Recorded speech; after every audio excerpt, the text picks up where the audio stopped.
And welcome back to an episode of the Geek Centurions, me, boy, Eli. Me, Joe. And we are here to talk about what has long been awaited to be talked about, James Gunn's Superman. Yeah, the start of the new DCU, right? Yeah, and funny, I was talking to Daniel about this. The thing is, we can never schedule it because considering our schedule and man, I feel like we should have started that a long time ago.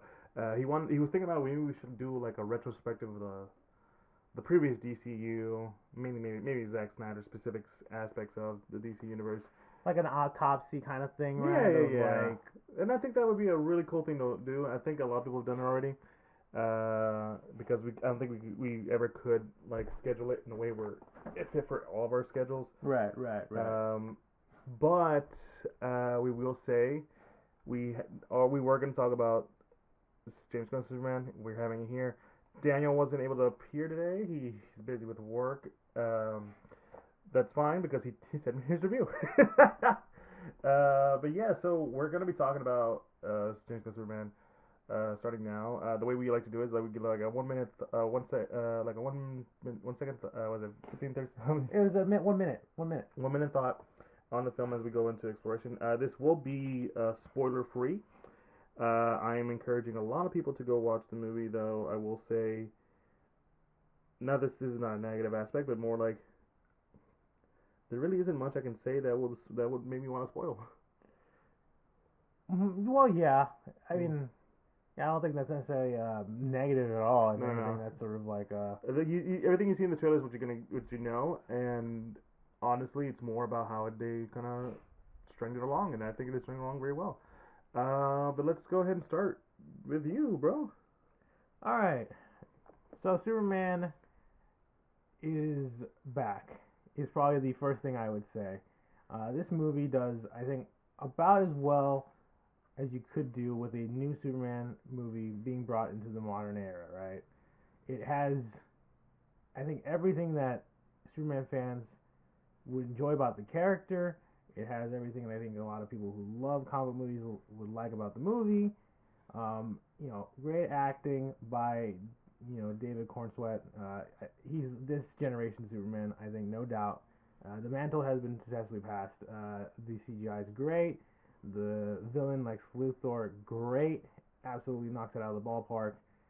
Just it's a simple story. I won't lie, and maybe that's the only detriment to it all. But it works so well, and at the end of the day, I think that's what Superman really needed after all the Snyderverse stuff. Agreed. All right, so now just give me 1 second. All right, now it's my turn. But that was a good review. Ladies and gentlemen, James Gunn Superman is indeed the hype. Though I feel some people will be a little more hesitant as to say, because I do feel that nowadays people have a different perspective of Superman. But I feel that this is probably one of the best interpretations of Superman to be ever put on the silver screen. Superman is hopeful. He is endearing. He is this ray of just goodness, and this is all captured in this moment in this film. There have been many times where I've seen a movie that got me teary eyed, and this is one of them. And I am happy to say that David Cornstalk does a fantastic job, along with everyone else on the cast. Whether it be big or small, they fill that role just as well. This feels like a comic book in a way where it doesn't coddle you. It's okay if you don't know everything that's going on, but you are thrust upon it, and everyone in this movie has done fantastic. James Gunn, thank you. Yeah, so where do we start? Obviously, there's one thing I will say. A lot of people were kind of weirded out by the way the story was structured. That being, he's already Superman. This is not an origin story. Yeah, I know Gunn has gone on Twitter to talk about his opinions on that, and that he felt that like we didn't need origin stories, or rather, we didn't need to tell these origin stories again for three characters, mainly Batman, Superman, and Spider-Man. Which, I mean, Find out that there's the trifecta. yeah, it's the trifecta of the most popular superheroes ever of all time. Those three right there. Wonder Woman's still trying to break that glass ceiling on that one. I mean, yeah, she's part of the DC Trinity, obviously, but Yeah. I mean, like, listen. For some reason, Spider-Man just like edges out just a bit. I mean, he's relatable at the end of the day. Yeah, Peter true. has always been relatable. That's true. Any That's true. Spider-Man, actually. But yeah. Anyways, like, and that's a perspective I completely understand, especially when it comes to Spider-Man, because we got like back-to-back reboots for the We got character. yeah no. So it's a span of like in less than a decade. In hindsight, Not a decade. I'm sorry, like a quarter of a century. We had 3 different interpretations of Spider-Man. Yeah, which is kind of insane when you think about it, Mhm. right? Because I mean, technically, you can maybe say the same thing about Batman, like in the early '90s, right? When you had Michael Keaton for the first 2, and then it switched to Val Kilmer for forever. And that one you can just say like they just change actors. Yeah, because I guess at the end of the day, it's all still the same kind of continuity with the same Batman. It's just a different guy in the suit, right? Yeah. Right. They're all treated like it's still part of the same movie. They just happen to change actors and directors and all that stuff. Mhm. But yeah, but I still agree with that sentiment. I understand it. You know, like, because these 3 superheroes are the most popular, and everybody knows how their origin story works. No, agreed. It's the way I thought about it. It's like because I know people were upset because like no, the origin story is important, but the thing is, it's important for me. Yes, it's important. We know the origin story, but you don't have to tell the origin story. I think someone mentioned, I remember seeing that same post about how Matt Reeves' Batman does tell the origin in a slightly different way. You know, with the death of that political guy. That he's not the mayor. I think he was running for election or something. Yeah, something like that. Yeah, and then he dies, and he has left a son, and you know, Bruce feels the same pain that kid felt. Mm-hmm. Like, yeah, it's pretty obvious. Like, they mention it, but it's not, you know, like a focal point. Like, you know that this has happened, and the character still feels There's that a way. reason why you specifically rolled your eyes during watching the Joker. When we have Bruce's parents die again in that movie, and it's like, why? Why do we need to see that? Especially since now we know that we're not gonna get like that interpretation of like Batman in that universe. Yeah, right? no, it's definitely. It's just so unnecessary. I get. It's like you need to check. It's like a checkbox we gotta do, right? Yeah. And it's like we don't really need it. Like even in like Batman v Superman, like when they do Bruce's origin in that movie, I'm like, one, it's like it's a little tired. Do I really need to see Martha Wayne and Bruce and Thomas the pearls? Yeah, get killed again. But I understand Zach's idea of like, you know, like the Martha thing. Like that's how you get the Martha thing and wove it into the story. As dumb as that is, you know, right? Like I get Zach's thought process of that, but at the same time, it's like. Plus, it was like 5 minutes. Yeah, it's like the entire opening of that, right? And it's all kind of a dream sequence. So it's like all in his head kind of shit, which is fine. I get it, but like there's a point. We also gotta remember a few years ago before that we had Nolan's Batman and his stuff. Yeah, Batman Begins was in 2005 with freaking Nolan Batman and Christian Bale. Yeah, with Christian Bale. And we get that origin story. So like 10 plus years later, we get a redone of the origin story, which you know, like, listen, that for me is like. To be fair, we also had a Tim Burton's Batman. They didn't do. We all thought they were doing the origin story. They weren't. I mean, kind of, yeah. No, because don't you remember the beginning of the Tim Burton's Batman? It's like the family's walking down the aisle, only the dad gets shot. Oh look, there's Batman. Because it was like a rug pull, as they say. Yeah, but they still have his backstory though. True. You're not wrong. But yeah, no, I get what you mean. Obviously, I think the most criticism definitely comes with Spider-Man.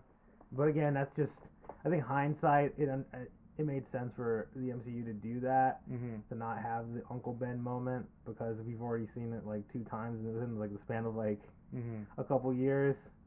Like again, like 2002 is the first Sam Raimi Spider-Man, and then 10 years later you got the Amazing Spider-Man, and you essentially reboot that like in less than like 4 years or so that way Spider-Man shows up in Civil War in 2016. So it's like, at that point, general audiences at that time just know, and even then, like most people, again, we'll get off this topic soon enough, but most people understand the origins of Batman, of Spider-Man, and especially of Superman. Yeah. His again, Superman is the most popular superhero of all time, all around the world. Everyone in the world knows who Superman is, and they know his origin story. So it's completely reasonable to just not have that origin story in there. What I do love about this movie is that it basically tells you in the opening crawl, because there is an opening crawl. Half the time I feel like that's gonna be a bad idea, but the way James Gunn wrote it, I'm fine. It's just like there have been superpower people. Superman has showed up, and we are in the middle of his journey as being Superman, and that's fine. That's all I need. Especially since like the way they're playing it out, and it's like we know Doom Planet sent from the stars, but what matters right now, and there's going to be a very important thing that's going on in the movie that I really hope some people think about, is the importance of who he is as a person, and the result of the people that raised him. Mm-hmm. Because that is like a big crux. Because there's a bit of a change in the lore. I'll say that. And I won't say lore because I feel like comic books are always these sort of a twisted, grimy, always changing, always fluid sort of kind of a thing. It's like Play-Doh. It's exactly Play-Doh. Like you can change any aspect, but at the end of the day, it's still Play-Doh. You can change some certain things about Superman, but at the end of the day, he has to be Superman. He has to be this. Mm-hmm. That's the idea. And that I feel like there's one thing that I do feel like people are gonna be a little latched on. To me, I'm more of it doesn't deter what Superman is, and that's what the most important part of it is. Yeah, because I think when it came to that decision to what they did in terms of that part of the Superman origin, I guess, it's definitely interesting. Mm-hmm. I get it, like you when we were talking about it, you said there's a reasonable like explanation as to maybe why they would something like that would happen. Yeah, and for what it's worth, and yeah, I understand why some people are a little weirded out by it, but I think at the end of the day, I think part of that change is to ultimately push Clark and into the firmly like embracing his human side, basically, right? Exactly. Like because that's always been sort of Superman's thing of like having to balance like his alien origin and knowing that he grew up on Earth, right, and raised by human parents, and that's always sort of his thing. Like he eventually just sort of like, no, I'm human. Like I was raised human. I will be human, and I will protect the Earth, kind of thing, right? It is the exact opposite of the Bill's line in Kill Bill Volume 2. Yeah, pretty much. Yeah, we don't need to get into that, but no, I feel like we've gone on way too much.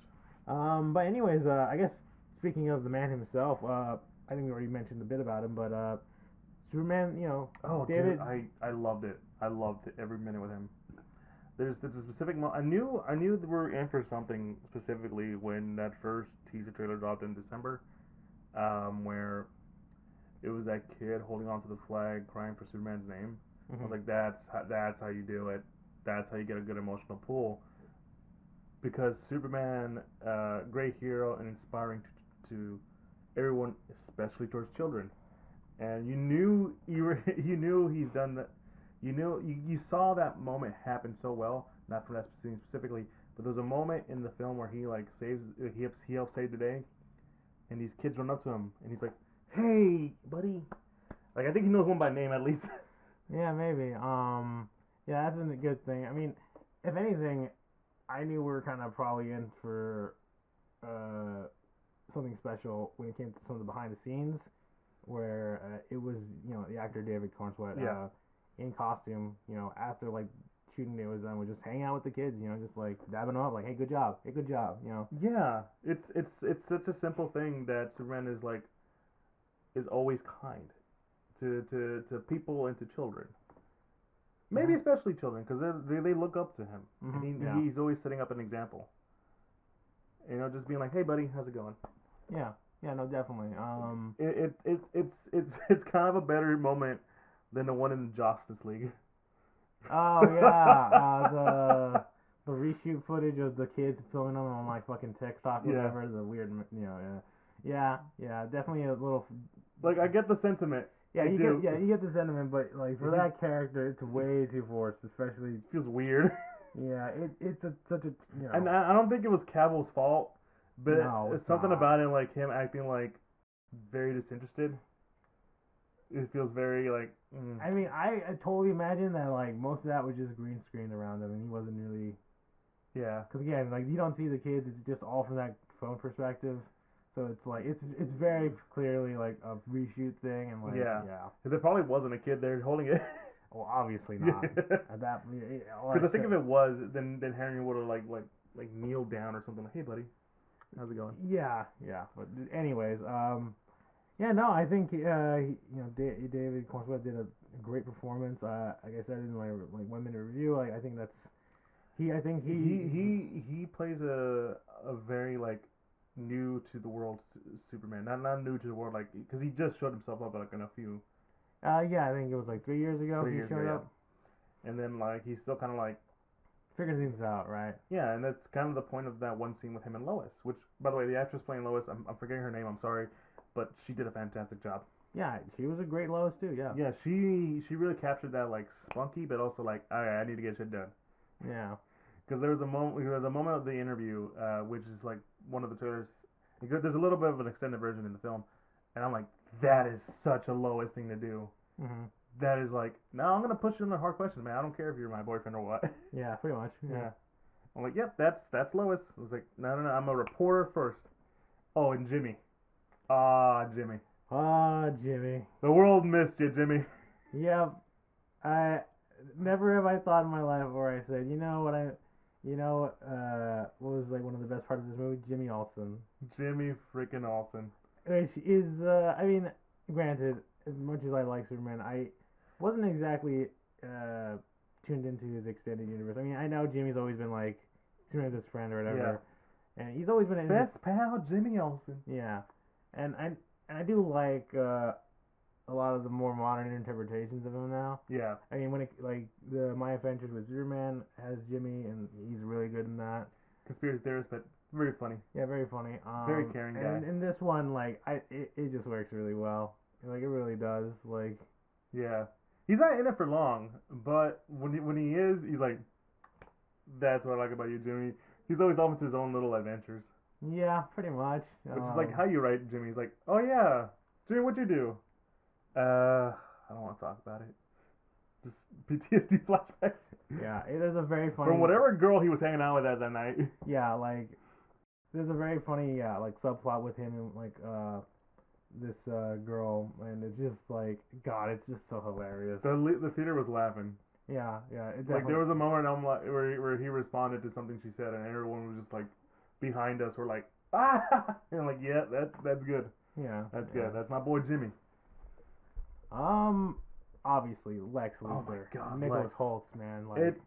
Like if you were wondering how he would do compared to Jesse Eisenberg, I'm forgetting the guy from the first film. Gene Hackman. Without a doubt, I think. No disrespect to those guys. Well, maybe Jesse. No, I mean Jesse, in light of recent events, feels more of like what you would expect a Lex Luthor to be. I know you and everyone were against me when I said no. If he played him like he did in like Social Network, this would have been a great Lex Luthor. Nowadays, it's like, okay, you know what? You're cooking. I'm like, yeah, thank you. Yeah, no, I mean, at the same time, I understood what Zach was going for, at Yeah. least a little bit. It just wasn't executed Nah, properly. I agree. Again, I agree. I agree. But anyways, yeah, no. What were you saying? Like, I don't know, but how you feel about but Lex here is everything that you would find in like Lex Luthor in the comics. Gene Hackman's was great, but it was always very cartoony. Mhm. Like Yeah. like you saw that in like what's his name? When Superman Returns, Kevin Spacey. Kevin Spacey, yeah. Yeah. We don't talk about him. I mean, you got the meme out of it, right? You Like got the meme wrong. Because what was that like? I want to be a real estate guy, and I'm like, okay, sure. Here though, you get his intelligence, Because the thing about Lex Luthor, he is one of the smartest people in the world, but he's also the one. So he can sometimes be, depending on who's writing it, the most arrogant person ever, most petty, most envious guy ever, and they caught it very well here. There's a moment where I'm like, yeah, that's such a Lex thing to do. He knows how much trouble this is gonna be. Like, nah, but if it means getting back at that boy, I'll do it. I'll do it. It's like so to give you guys an idea. Do you remember that scene in just the Lee cartoon where he finds out that kryptonite not only hurts Superman, but it also hurts humans, and he didn't realize that. Yes, yes, yes, yes. That's exactly that kind of that whole interaction. That's this Lex, and I love it. Yeah, he definitely embodies such hater energy. Oh yeah, no. There's a moment I'm like, that's so dumb, but that is such a hater move to do. Yeah, like Lex is just like that's top tier Do like you think Lex that was? thing would Do you do. think that's also like slight commentary on like bot accounts? Um, maybe a little bit because I know Gunn has gone on record on at least I think in one interview talking about just certain fan like interactions or comments. I mean, he does his best to blot a lot of it out, right? Like he's like, "Oh, listen," but then I think he mentions like, there's always like, one though that always gets me a little bit. I'm like, why would he say it like that? Like that doesn't. He's like, you know what? No, I need to like log off here for a little bit. I'm reading too much social media or whatever. And I think he incorporates that well because there is a certain thing when it comes to Superman, and he's like, I don't read social media, and it's like, really, you don't? Like no. It's very clear. Hashtag rumor that sucks. What? Yeah, yeah, pretty much, right? Yeah. So it's one of those like fun little bits. And I think that he incorporates well. But yeah, I could see that whole section being a bit of like that. But I mean, to be fair, that's not entirely wrong either, because there are like people who do make bot accounts for a lot of things. Mm-hmm. But you know, Oh yeah. Honestly, I think the plot itself. I think a lot of people um were questioning it. I'm perfectly fine with it because again, I feel like it's established that okay, we're in the middle of something.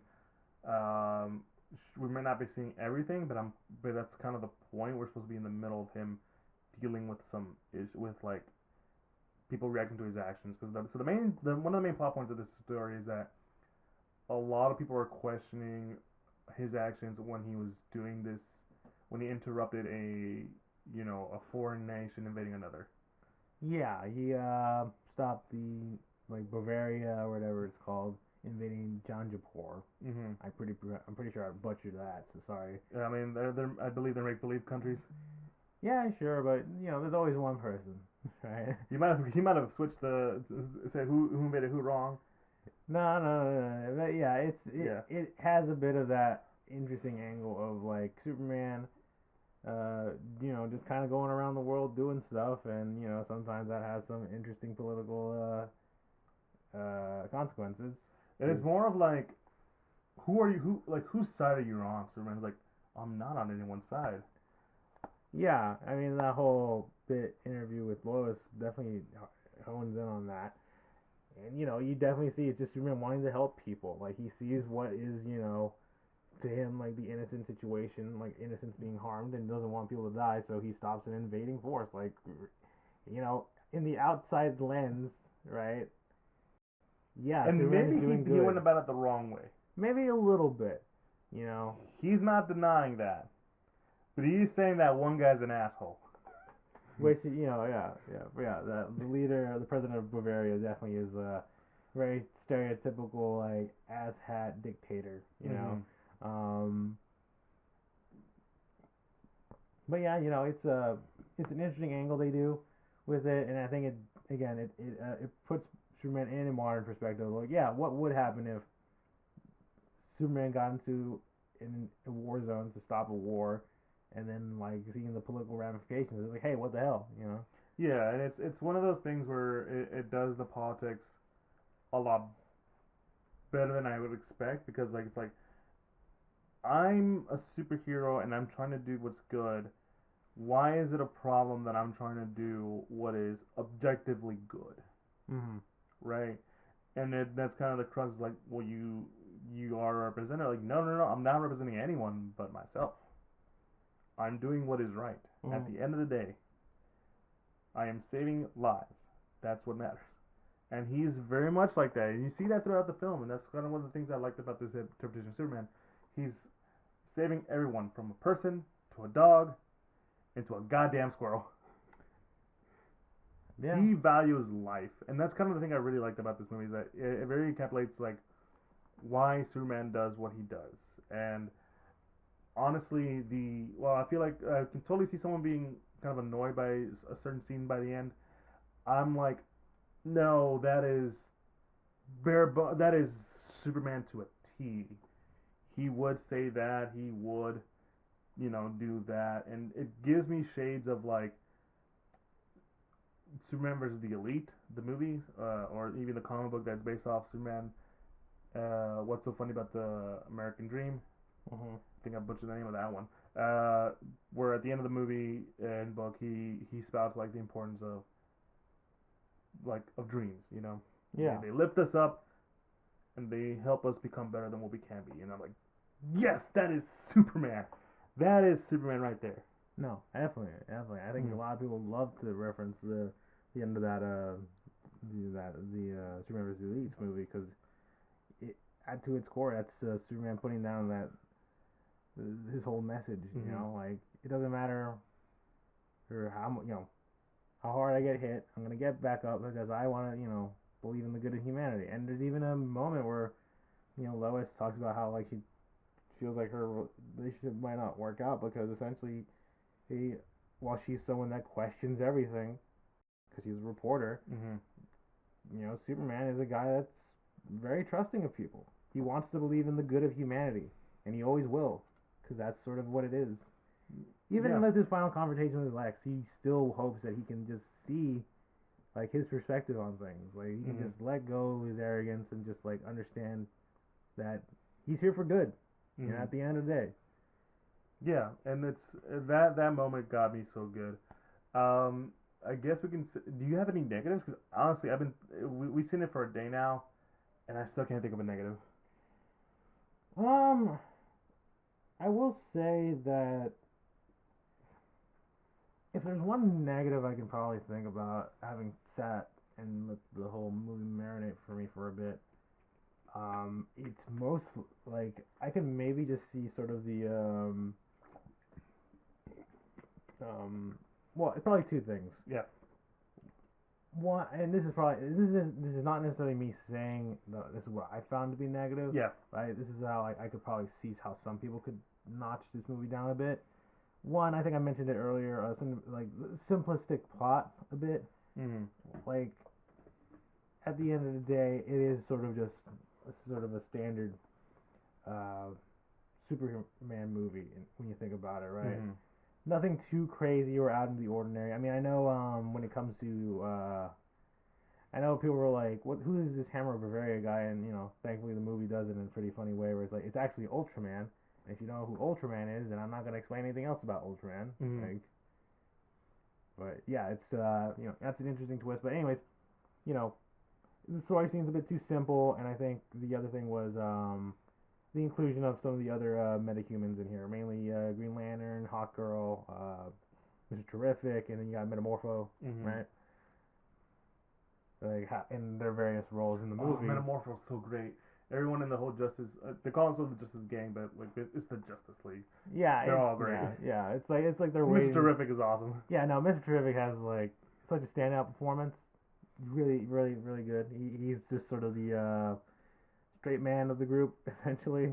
Even he gets like, I'm so tired of you. I'm so tired of you. Yeah, I'm like, I'm the smartest man in this room. Why am I dealing with this shit? God damn. But yeah, all of them work really well. I mean, obviously Nathan Fillion and Guy Gardner, like yeah, that's a good casting. Mm-hmm.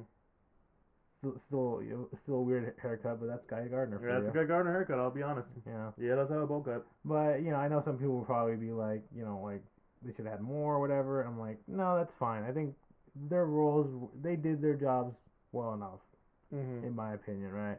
That's how it works. And it comes with the story. I feel like I said before, like I think it's probably a good thing that this was a sort of a simple Superman story. Yeah. You know, because at the end of the day, I think that's what you need. You needed a fresh. If you're restarting your cinematic universe and you're going with Superman, obviously, then you need a nice, fresh, clean slate. Yeah. You need a good palate cleanser of like this isn't gonna be what it's like before. This is what we're doing, Mhm. and here's our main, guy, Superman, right? And this is how it's gonna be. Like Mhm. just to get back to basics, because I think at the end of the day, that's kind of like the past two Superman movies, right? Like Superman Returns was just trying to recapture the Donner feel, and Yeah. ultimately it just did not work. It did not work. It was too. It was too. God, I don't even remember. I should tell you. Well, yeah, I think it just wasn't what audience was looking for at the time, and Yeah. also just like it just didn't capture it super well, right? Mhm. And then we pivot to Man of Steel, which is trying to copy that Nolan-esque dark Mhm. world or realistic grittiness and stuff. Which I mean, you could make work with Superman but you really needed to like sort of like hone it down and like really refine it Mhm. because Man of Steel was alright, but it wasn't. I think what most people thought it was gonna be or wanted it to be. I remember watching that movie and I enjoyed it, but there were so many moments where I'm like, oh, this just doesn't feel right. This doesn't feel like what Superman should be. But yeah, no, I agree. I think this movie just really does a really good job of capturing that vibe of what Superman is and why Superman is such like a beloved character for so many years. And funny enough, I think I don't have much of an issue with it. I loved it. Like I'm gonna give you my rating right now. I'm gonna say it's like a 9 out of 10. Is there something that could have been better? Yes, but damn, is it close? Is it close? I wasn't looking for a masterpiece, but I was looking for a great movie, and this is that. Yeah. Gosh, this is one of those moments where like I feel like it's kind of annoying that I have to agree with you on the score, not because I try to have different scores to like balance this out, but just it's just sort of like damn, dude. Like yeah, it's a 9 out of 10 for me. Like you know, um, it's just it captures everything so well. Like you said about what Mm-hmm. makes Superman Superman. Like I think I remember walking out of that movie and I was talking to you and I was like, "That's the guy." You said the exact same thing to me. Like that's the guy. I'm like, that's the guy. That's the Superman. That's Superman. Like, it's just sort of like, yes, we finally, like, we're back, baby. We're Like, back. We're back. you just like, I think, actually no. The first thing you asked me like, so what do you think? And I was like, I think DC's in good hands. Yeah. I really do. Yeah. I know there is a like they want to do like what two live action movies or whatever, some TV stuff and like Which is fine. and anime stuff, which is like yeah, it's fine, but I do think that they should definitely just like Slow down a bit. yeah, like let's not get too like the fatal flaw with the MCU definitely was the oversaturation bit, Mm-hmm. probably with like the shows and all that stuff, and Gunn I feel like definitely understands that and probably can hopefully like keep Yeah. that like have a nice steady pace of stuff and build naturally up to the Justice League, right? Mm-hmm. I'm excited to see what else comes new from this new DCU. Like I'm personally excited to see what their Batman looks like. Yeah. Like I legit think like this version of Batman that's going to be coming out, is going to Not be the Matt great. Reeves one. Not the Matt Reeves one, but granted, Batman Part Two Yeah. sounds that's I would say that's probably going to be a good movie. But yeah, I have real hope that the DCU Batman will be what I want Batman to be for so long. Yeah. But Mm-hmm. And anyways, Robin. yeah, and hopefully Robin, right? Yeah, and I think that's a good place to end it. If you enjoy what you heard, be sure to follow us on all social media, Instagram, Facebook, and Twitter. We're most active on those. And if you want to put a face to the voice, check out on YouTube for all you visual watchers. And I messed up the usual. I'm sorry. You look at me that look. Yeah, but no, if you we're on Instagram, you find a link to all podcast sites. We're officially part of like Instagram, Facebook, and Twitter, and like I said earlier, uh, link tree to the YouTube. For if you like what you heard, be sure to like, comment, subscribe, all that good stuff, and Patreon for any form of support. Anyways, it's me, your boy Eli. Me, Joe. Go watch Superman, man. Get some hope in you.